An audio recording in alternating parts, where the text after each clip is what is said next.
अगर मैं आपसे कहूँ कि आप दिल्ली से मनाली सिर्फ 8,000 रुपए में घूमकर आ सकते हो, तो क्या आप मानोगे? क्योंकि लोग या तो बिना प्लानिंग के 20,000 उड़ा देते हैं या फिर गलत जगह पैसा खर्च कर देते हैं। इस वीडियो में मैं आपको एग्जैक्ट ब्रेकडाउन दूंगी, रियल नंबर्स के साथ, ताकि आपका एक भी रुपया वेस्ट ना हो। अगर आप कभी रात को दिल्ली की भागदौड़ से थक कर चुपचाप सोचते हो कि काश सुबह आंख खुलते ही सामने सिर्फ पहाड़ होते, ठंडी साफ हल्की सी हवा चल रही होती और शहर का शोर कहीं बहुत पीछे रह जाता, तो शायद मनाली आपको बुला रहा है। लेकिन एक्साइटमेंट के साथ एक प्रैक्टिकल सवाल भी आता है। टोटल बजट कितना लगेगा? क्या ये ट्रिप सच में पॉकेट फ्रेंडली हो सकती है या फिर पहाड़ सिर्फ इंस्टाग्राम तक ही अच्छे लगते हैं? आज मैं आपको बहुत ही शांति से, बिना जल्दी किए, स्टेप बाय स्टेप दिल्ली से मनाली 3 दिन के रियलिस्टिक बजट के बारे में बताने वाली हूँ, ताकि आप बिना कंफ्यूजन के, बिना स्ट्रेस के अपनी प्लानिंग कर सको। सबसे पहले जर्नी, क्योंकि हर ट्रिप सफर से ही शुरू होती है। दिल्ली से मनाली लगभग 540 किलोमीटर दूर है और सबसे कंफर्टेबल ऑप्शन होती है ओवरनाइट वॉल्वो बस।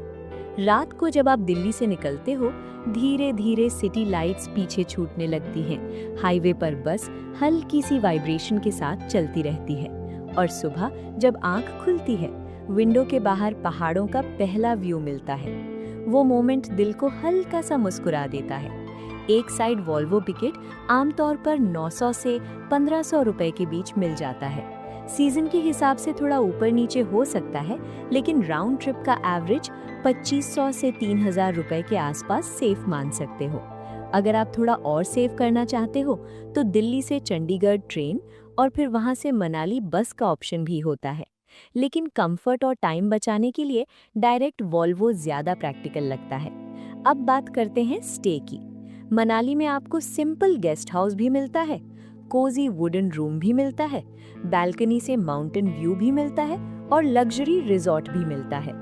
लेकिन अगर हम रियलिस्टिक बजट ट्रिप की बात करें तो 800 से 1500 रुपए पर नाइट में एक क्लीन कंफर्टेबल रूम मिल जाता है, अगर आप एडवांस बुकिंग करते हो। 2 लोग अगर रूम शेयर करें तो 2 रात का पर पर्सन खर्चा लगभग 2000 से 2500 रुपए के बीच आ जाता है। और एक छोटी सी फ्रेंडली टिप, मॉल रोड पर ही स्टे लेना जरूरी नहीं होता। थोड़ा सा साइड या अपहिल एरिया में आपको बेटर व्यू और कम प्राइस दोनों मिल सकते हैं। अब खाने की बात, अगर आप कैफेज में हर मील प्लान करोगे तो कॉस्ट बढ़ जाएगी।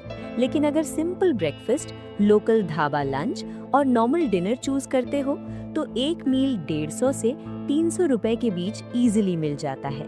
3 दिन का फूड बजट लगभग 1500 रुपए रखना प्रैक्टिकल होता है, जिसमें चाय, स्नैक्स और 1-2 स्पेशल ट्रीट्स ही आ जाते हैं। इस तरह ट्रैवल, स्टे और फूड का टोटल 6000 से 7000 रुपए के बीच हो जाता है और अभी साइट सीइंग और लोकल ट्रांसपोर्ट बाकी है। अब धीरे से साइट सीइंग को समझते हैं, क्योंकि यहीं पर लोग या तो अननेसेसरी टेंशन ले लेते हैं या फिर एक्स्ट्रा खर्च कर देते हैं। मनाली की खूबसूरती ये है कि यहाँ काफी एक्सपीरियंसेस बिल्कुल फ्री हैं। मॉल रोड पर इवनिंग वॉक, ओल्ड मनाली की छोटी छोटी गलियाँ, हडिम्बा टेम्पल का शांत सा एटमॉस्फेयर, बियास रिवर के पास कुछ वक्त चुपचाप बैठना, इन सब के लिए कोई एंट्री फी नहीं होती। लेकिन जब बात आती है सोलैंग वैली की, तब ट्रांसपोर्ट कॉस्ट ऐड होती है। प्राइवेट टैक्सी 2000 से 3000 रुपए तक चार्ज कर सकती है, लेकिन अगर आप शेयरिंग चूज करते हो तो पर पर्सन 500 से 700 रुपए तक मैनेज हो जाता है। स्नो ड्रेस रेंटल 200 से 400 रुपए, एडवेंचर एक्टिविटीज 800 से 1500 रुपए, ये कम्प्लीटली ऑप्शनल है। लोकल ट्रांसपोर्ट के लिए स्कूटी रेंट 500 से 800 रुपए पर डे और आप अपनी मर्जी से एक्सप्लोर कर सकते हो। अब जब हम कामली सारे नंबर्स ऐड करते हैं, ट्रैवल 2500, स्टे 2500, फूड 1500, लोकल और साइट सीइंग अप्रॉक्स 2000, तो टोटल 8500 से 10,000 रुपए के बीच कंफर्टेबली आता है।